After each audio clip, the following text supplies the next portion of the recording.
En plein cœur de Paris, dans le 17e arrondissement, se cache un petit bout d'Alsace. Le musée national Jean-Jacques Henner, exposant les œuvres du célèbre artiste alsacien du même nom, accueillait hier soir la soirée L'Alsace à Paris. Un moment de fête rythmé par des performances artistiques et ponctué par de petites visites dans le musée. Cette soirée, c'est aussi une opération séduction pour les touristes. Marie-Reine Fischer nous en dit plus. Nous avons axé notre campagne de communication déjà l'année dernière sur la culture, puisque nous avions mis en avant des artistes. Et ce soir aussi, nous continuons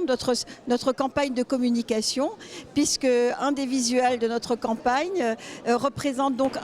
des artistes que nous avons vus ce soir, mais en même temps donne toute la diversité de cette culture alsacienne. Et c'est justement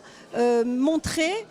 l'exceptionnel, montrer la diversité et donner envie. Des artistes de renommée nationale mais dont le berceau artistique reste l'Alsace, ils en parlent avec beaucoup de fierté et de tendresse. Et en Alsace, il faut savoir qu'il y a beaucoup d'artistes et ça on ne le sait pas. On pense souvent que beaucoup d'artistes sont à Paris, mais moi ça va faire 4 ans que je suis à Strasbourg et franchement c'est une ville artistique, il y a beaucoup d'artistes, il y a beaucoup de potentiel là-bas et je pense que peu de monde le savent et c'est vraiment déjà une ville à découvrir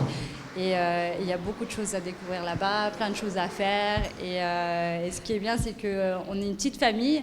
et on se connaît tous les artistes on se connaît à peu près tous et on s'entend très bien donc c'est l'essentiel. Oui, je pense que de toute façon c'est toujours riche pour l'Alsace de se présenter sous un autre jour que les cigognes, les bretzels et les knacks